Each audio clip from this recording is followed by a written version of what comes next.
Hello, my name is Morella, but almost everyone calls me Mora, and I live in the magical world of Tarinthia. Everyone here is a witch or a wizard. This is the story of how I won a duel with the tyrant King Morton.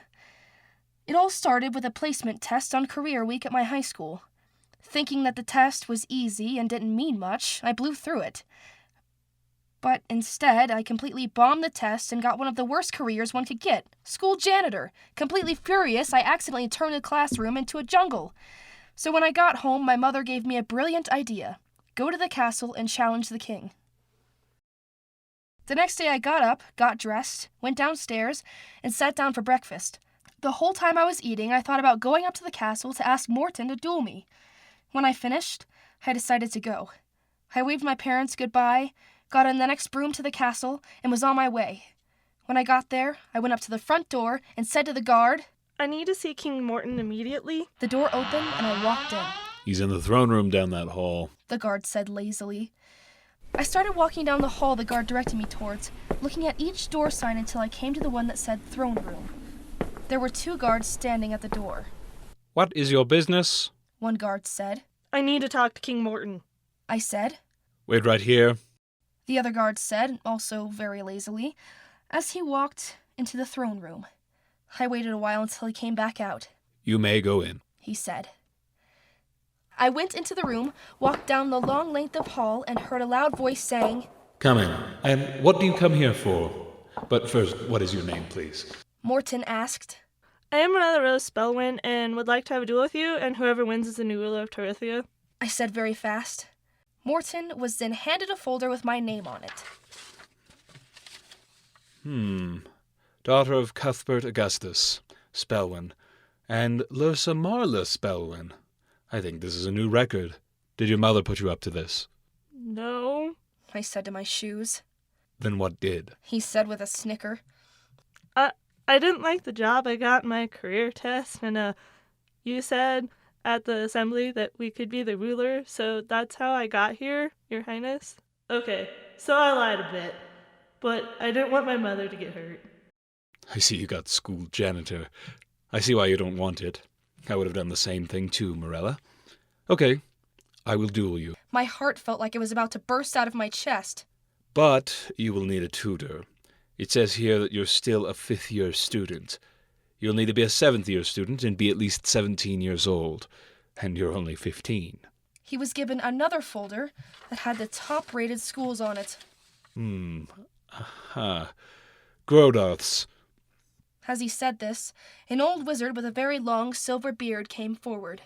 "This is Professor Eisterwin. You'll be your new school headmaster for the next 2 years. We will call your parents and tell them that you will be spending every day training with him. You will be excused from school that you go to now, and when you are ready, it will be time to duel." As he said this, he came down from his throne.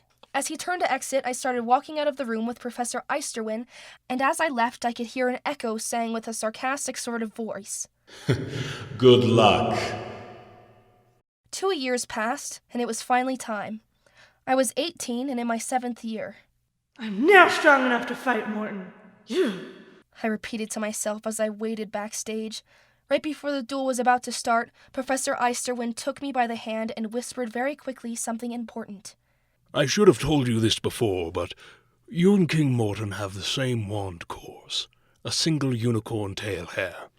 You must cast a spell at the exact same time as Morton, and hold on as long as you can. Then when the beam gets to his wand, you will win." What was he talking about? When what gets to his wand? Bang! It was too late to ask these questions. The cannon had gone off. I stood out on the side of the court. I could hear all my family and friends cheering me on. We slowly bowed to each other, and before I could even make a full bow, I hear, "Stupefied!" "Oh no, his spell hit me!" I quickly get up and throw the next. Expelliarmus! His wand flew up in the air and blew him back about 10 feet. He got his wand, and then we went back and forth for a time with some spells hitting me, some hitting him, and some missing both of us completely. I then see Professor Eisterwin smiling on the sidelines and remember what he said to me. I listen closely, and he says, Then I shout, At the top of my lungs, something unbelievable happened. The spells hit each other, and they somehow connected. The red and green colors of the spells we cast turned gold in the center. I could see that Morton was saying, "No!" Over the sparking sound our wand made. As I concentrated, I could see that the centers of the two spells were going closer and closer to Morton's wand. And suddenly, black smoke erupted from his wand and went everywhere. When the smoke disappeared, I look over to the other side where Morton had been standing. He was gone. The crowd started to cheer. I had won! The next day was my crowning. Everyone was there, even Morton. The coward had apparated at the very last second. He was in the farthest, darkest, dankest corner of the room with a scowl on his face. I walked down the aisle of the throne room and sat down on my new throne, and a beautiful tiara was placed on my head. Everyone cheered. I was the new ruler of Tarenthia, but unfortunately, I could not be the true ruler until I married. But that's another story to tell.